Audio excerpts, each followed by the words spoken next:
Story 1. When they are the victim in life and everyone else, including ex-partners, co-workers, supervisors, and friends, is the problem. They create drama, and you will inevitably be considered the problem at some point. Story 2. Constantly complaining. Also, complaining as if all their problems are exclusively a product of some external source they cannot control. Bonus points if they complain about their problems and get defensive when asked what they have done to attempt to solve them or at least improve them marginally. Being a victim all the time must be exhausting. Story 3. People who are stingy with money and always maneuver to get anything free or avoid paying their share. Deep down, they are mean-spirited, and regardless of charm, they do not value you as a person. Story 4. Anti-medicine. One time I had a headache and the date I was with went on a rant about Advil. He said, "Why can't you just smoke weed instead? It's natural." I didn't dare bring up my psychiatric medications or talk to him again. Story 5. A man who is very vocal about being a feminist makes me instantly think he is manipulative and pretends to care to attract women. Story 6. People who take themselves too seriously and can never be silly for a moment. They worry so much about their self-image or how others might perceive them that they can never relax, even with close friends or their partner. Story 7. I don't know if it is a red flag, but I stay away from people who constantly use my first name when talking to me.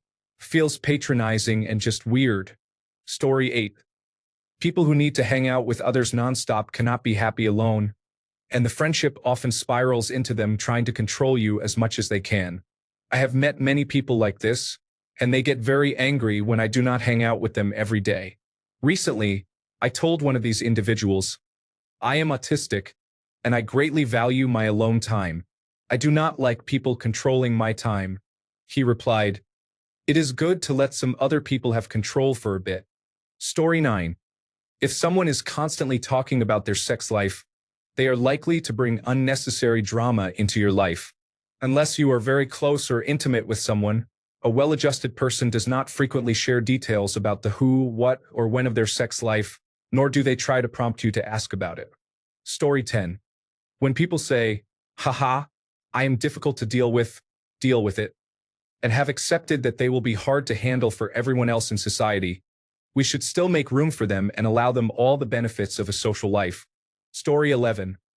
People with Peter Pan syndrome cannot find satisfaction in a normal life but want to involve you in poverty so they can go on constant adventures. Story 12. When both individuals have the same neurodivergence, attention deficit hyperactivity disorder, only one person's condition is considered a valid reason for behaviors and actions. Story 13. If a girl has a nightmare before Christmas tattoo, she is almost guaranteed to try to ruin your life. Story 14. When people constantly mention their former friends, former jobs, and former lovers, I find that they have not learned to heal and carry emotional baggage everywhere. Story 15. When they criticize something you like or downplay it every time you mention it, or say they found it cheaper somewhere else. Story 16. People who make jokes but are actually just being mean to others. Then they say, "You just can't take a joke." No, I laugh at jokes. You were just being rude. Story 17. Assholes. They are constantly asking for advice or help solving their problems, but they always have a reason they cannot take that advice or fix the problem. Story 18. Trauma dumping on strangers or new acquaintances is inappropriate. Within the first 15 minutes of meeting someone, I should not be told about problems with their ex-partner, children, health, or similar personal issues. Story 19. Casual disrespect, jealousy, or possessive behavior very early on. Example. On the last date I went on, I knew he was going to be a hard pass when, about an hour in, he went into a gas station for a drink. He came back out and I was texting a female friend in another state. First thing out of his mouth, "Oh, you're texting another guy right in front of me. Ha ha ha. I might have to take your phone away." If he's already showing his possessive and jealous side 1 hour in, I don't want to see what he's like after 5 years. Story 20. Someone who becomes extremely attached to me very quickly or starts sharing very personal information soon after meeting. It has never led to a positive outcome, and I feel immediately unsettled when it happens. Story 21.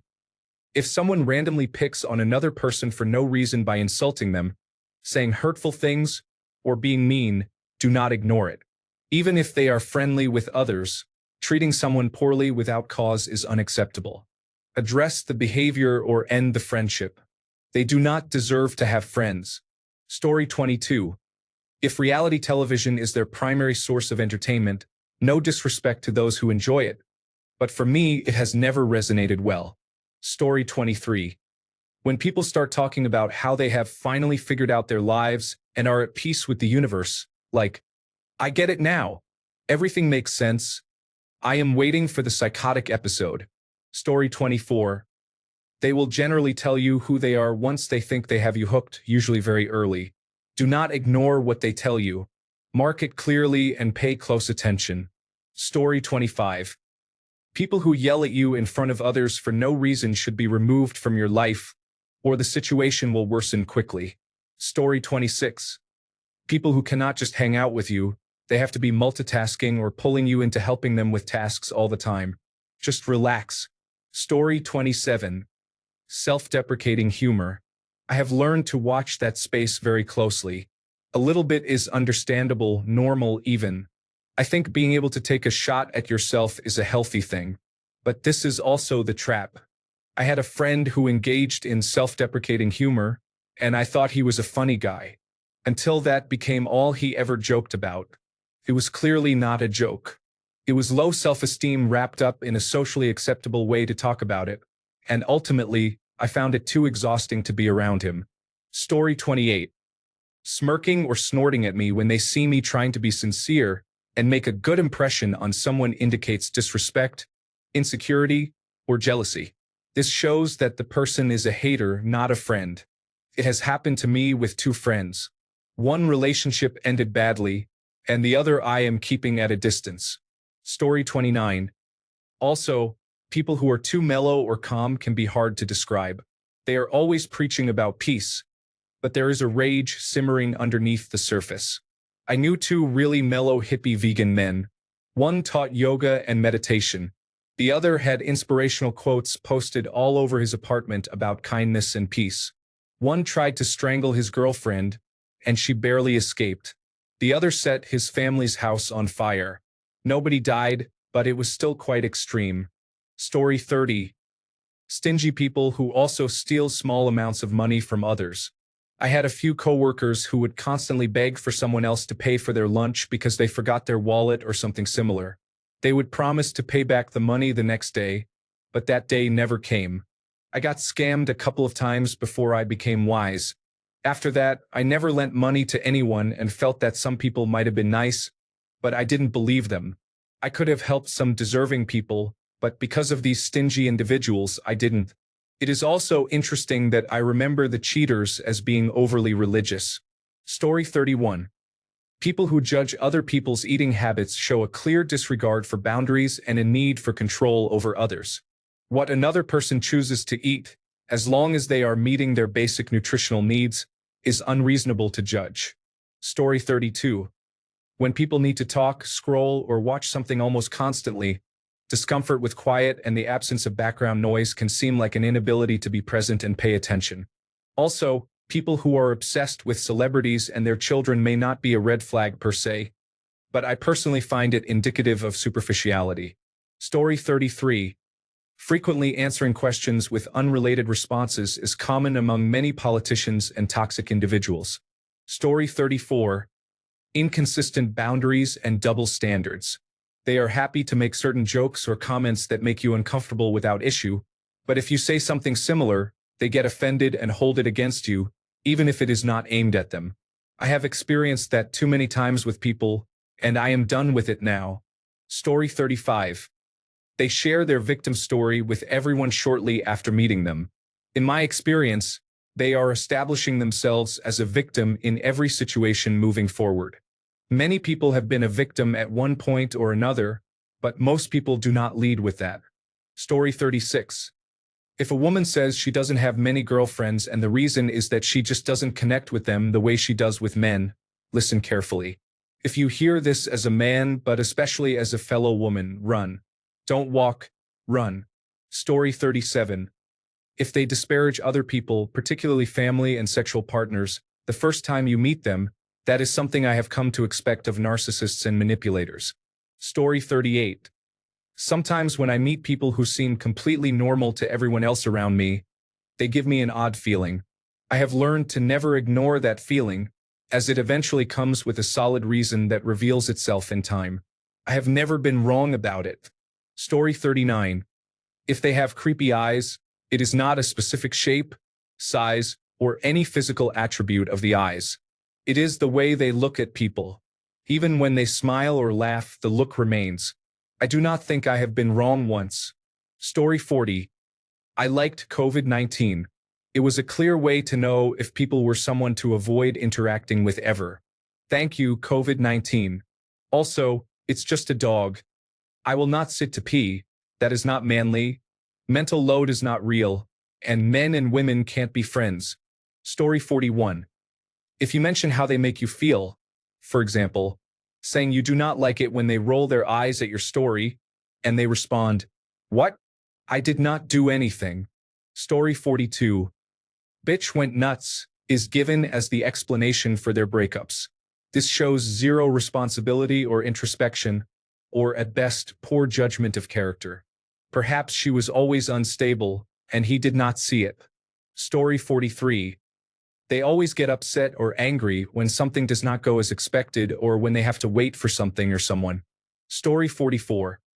Red flags as in, this is someone I do not want to associate with, not someone who is inherently bad. I will always make a mental note of a colleague or acquaintance who enjoys gambling. If you claim to have a mental illness or autism and have not had it diagnosed by a doctor. Adults aged 35 with the palate of a 5-year-old. A genuine belief in astrology or horoscopes. Someone who lets perfect become the enemy of good, lacking pragmatism. Lack of books in their home. I will never forget someone who says my truth seriously in a conversation. Story 45. Knows your likes and dislikes even before you tell them or express them in any way. They have already researched you and it is very sneaky. They have already categorized you and labeled it. Run. Story 46. Men who jump from bed to bed, especially after a long-term relationship, are like watching a broken toy offer itself up to an equally broken child. Story 47. If they are controlling about my hair, saying I should not wear it short, telling me I should shave my legs, or saying I would look good as a blonde, it has never been just about my hair. It has been about my entire being. Story 48. People who act as supervisors in the workplace even though they hold the same position annoy me greatly. They are often the worst people, petty individuals who take pleasure in harming others but are too incompetent to obtain the actual supervisory role. Story 49. People who start eating before the home chef has seated themselves to join the table of guests. Also, being mean, difficult, or excessively high maintenance with waitstaff. Added, people who browse Reddit to offer their professional services. Story 50. When someone tries to tell you your own mental state, that is a serious warning sign associated with cluster B personality disorders. It is similar to gaslighting. Person A. I do not understand why people think this policy is a good idea. Person B. You probably do not understand many things. Person A. I know that all of the relevant experts say that this policy will lead to outcomes X, Y, and Z. Person B. Why are you getting so upset? Stop being defensive. That is an attempt to impose a narrative onto the argument to control the reaction of outside observers who are not participating in the argument. It is a manipulation tactic and almost always a serious warning sign. Story 51. Mental health issues aside, poor hygiene is a concern. I had a coworker who bragged that she can go 4 days without showering. For her, that is a choice and it is unpleasant. Story 52. Competitiveness, taking an attribute of yours that is objectively neutral and forming it into a negative, being judgmental of others, being dismissive of things that are important to you. I could go on. Story 53. Someone who implicitly requests my help, agreement, or endorsement when asking for a consultation about their unusual and slightly unreasonable conduct regarding another third person, for example, ghosting a mutual friend or intentionally withholding all preceding steps in an analysis in a report to our mutual supervisor. It is especially problematic if the person immediately tells me how great, smart, and thoughtful I am, and that I can see how right they are in their actions. I have found that they are trying to get me to agree with their illicit conduct and recruit me into their narrative or scheme. Usually, something bigger is going on, and I am being trapped into it. Story 54. I have never met anyone like you. Oh yes, you have, but I have learned what they are saying is actually, I am excited by the novelty of our current relationship, and novelty certainly wears off. Story 55. Too open the moment you meet them, and it's always the most negative things. Hi, I'm Karen, and that man over there is my husband Kevin. He's such a loser, haha. He never takes out the trash, and I think he's having an affair with his coworker Patricia. And my son Kyle, well, he's on the autism spectrum, if you know what I mean. He's special, you know. He has meltdowns every day when I force him to do this humiliating task. My life is terrible. Anyway, how are you? Oh, by the way, the neighbor next door is so unpleasant. Like, the world is not your therapist. I recently decided not to take a job because the manager who hired me was like this. They gossip to me about human resources violations and coworkers who are autistic. Cringe. Story 56. Snobbery about popular culture. If a man has nothing nice or even neutral to say about entertainment or trends that are mainly designed for women, that is a warning sign. See also the Taylor Swift rule. You do not have to be a fan, but if you go out of your way to tell me how much you dislike her and disparage people who like her, we will not talk again. Story 57. If I tell them something and the default is not to believe me, I end up having to defend myself all the time. Story 58. When dating, crazy ex stories are common. Most often, there is something driving them crazy. They manipulate the story to get you to empathize, or they are just as crazy, which is what brought them together in the first place. Story 59. Anyone who describes their career or line of work in vague, broad terminology, such as, I am an entrepreneur, I do online sales, I am part of a network of entrepreneurs, or I am the chief executive officer of several companies, is either a complete fraud or a clueless victim of one. Story 60. Someone who is wrong is trying to manipulate me into thinking there is something wrong with me for arguing with them about it. Story 61. If people gossip about others to you when they barely know you, they are also gossiping about you to those others. A couple of my colleagues will start talking negatively about other colleagues as soon as they meet you. Story 62. Someone who believes that your mistakes justify their harmful actions toward you will manifest this belief in every aspect of their life. This mindset makes it impossible to avoid cycles of abuse, as every mistake leads to punishment. Story 63.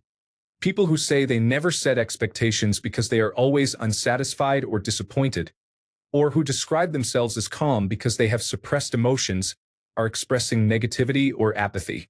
Neither attitude is attractive in the long term. Both are disappointing and show no accountability.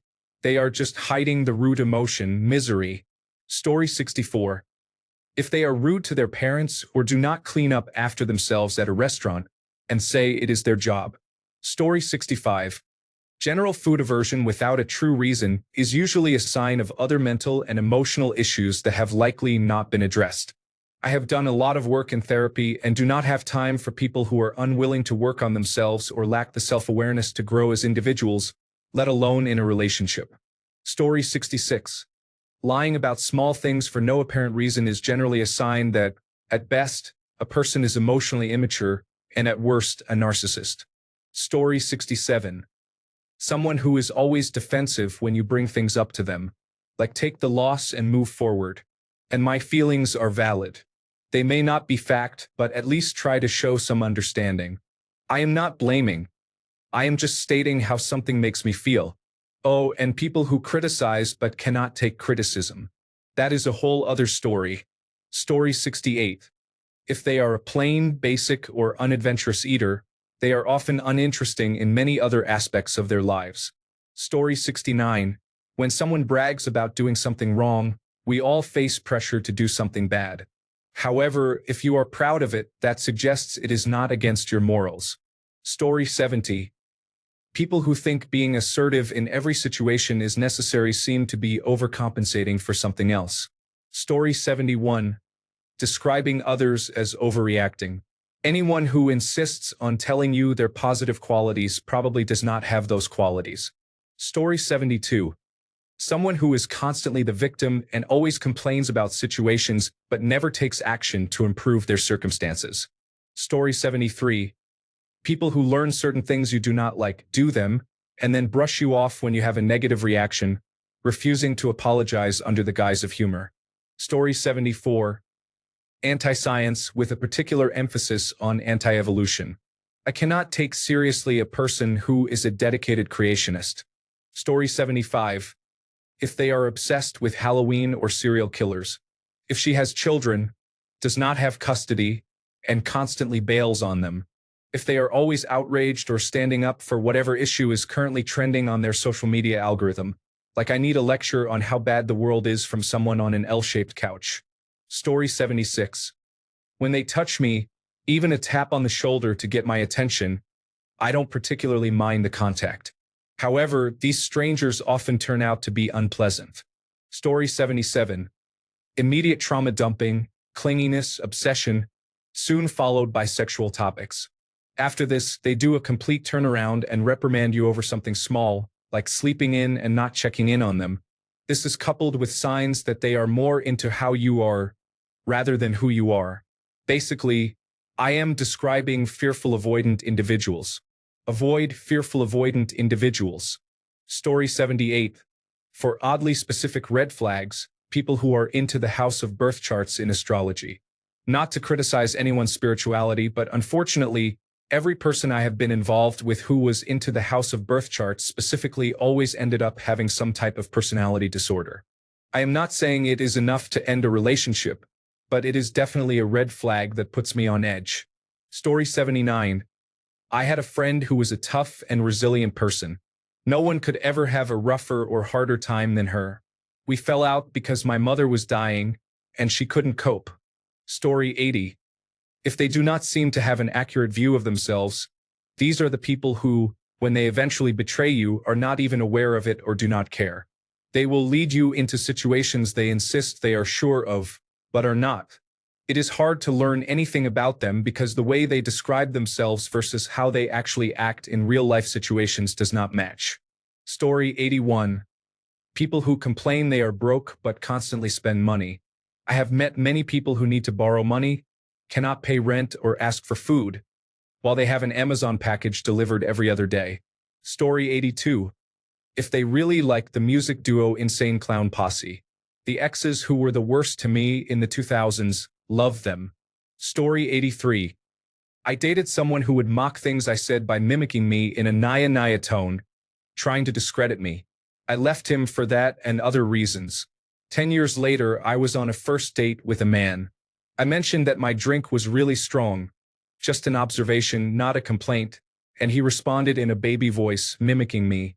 I walked out. Story 84. Talking negatively or gossiping about other people all the time. Chances are they are also doing the same about you behind your back. Story 85. How come 90% of Reddit is rage bait, commenting, and judging people? I mean, those are valid things to think about, but at some point, overexposure will have detrimental effects. Story 86. Gossip. If they speak negatively about her behind her back, they will speak negatively about you with her behind yours. Story 87. People who talk about other people.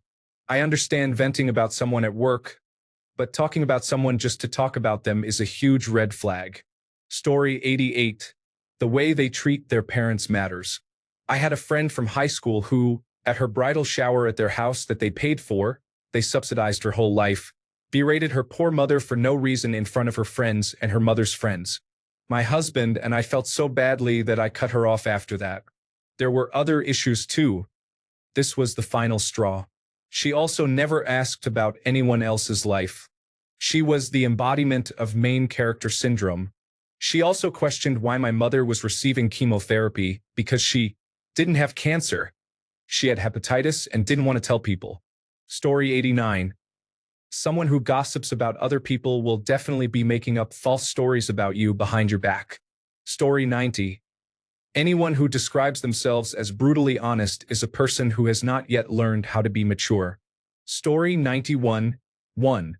People who weaponize therapy speak, claiming everything is gaslighting. People who diagnose themselves with mental disorders. Reckless drivers. People who are overly optimistic and happy about everything all the time. It just feels fake and performative. Story 92. How they treat others is important. They might treat you nicely but talk badly about someone else to you. You can be sure they are talking about you behind your back. If they say they need to have friends with specific jobs to get a discount, then they only see you as a way to save money. Story 93. If they dislike animals or pets, I find they are not good people even if they seem nice. Took me a long time to figure this one out. Story 94. I am not compatible with people who have these two musical idiosyncrasies. They do not listen to any popular music released after their 20s. They do not like serious music from later than the mid-18th century. Story 95. Not reading for fun. Disliking someone else's preferences. Don't get upset with me for liking a certain band, wanting to live in a certain place, or enjoying a certain television show. If it's not your taste, simply say you are not into it, but do so respectfully. Irrationally hating or fearing big cities. I understand that not everyone wants to live there, and I enjoy nature and relaxation occasionally, but stop acting like any place with more than 3 interstates is a dangerous and terrifying area. Over-identifying with a specific physical or personal trait and making that your entire identity.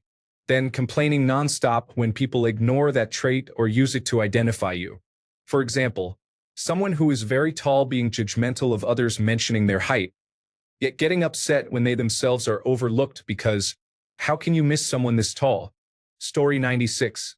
People who tend to have a problem with everything you say, whether it is an opinion, an idea, or a story, may be natural if it happens once or twice, but it is a red flag if it is a pattern. These people are preying on your downfall. Story 97. Taking astrology seriously indicates a lack of critical thinking skills, which is very important when discussing deeper topics. Story 98. People who talk constantly and wait impatiently for you to finish so they can speak again. They are usually quite boring. Story 99.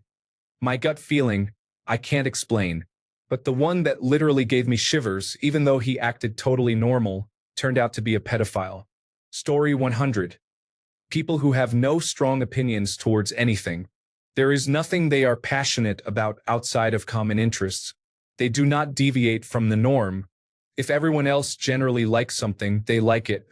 If everyone else generally dislikes something, they dislike it. Story 101. Honestly, if I do not like someone off the bat and everyone else loves them, it tends to be that everyone ends up on my side because that person lets their true colors show. Story 102. Disliking or mistreating animals, especially disliking cats, says a lot about a person. Story 103. It's about how cluttered their car is. A little clutter is fine, but if you have to move a pile of stuff off your seats to make room for people, that's unpleasant. Also, how much marijuana they use. If we can't hang out without you needing to get intoxicated, no. Do not drive under the influence. Finally, you need to be open to introducing me to your friends at some point. I hate feeling like I'm some secret you have to keep hidden. Story 104. When person C tells you an exact conversation they had with person B, where person B was expressing something narcissistic, and then person B comes to you, person A, and shares the same exact script. A recent example is one of my senior coworkers is leaving the company in 2 weeks, and he told someone that he had people in his office crying hysterically about his departure. 2 days later, I was in this person's office and he referenced the box of tissues near his desk and said, I even had to have tissues brought in to handle all the tears and emotions that people were spilling out to me when they heard I was leaving. Thanks a bunch for sticking around till the end of the video. Remember to subscribe, and until next time, stay awesome and goodbye.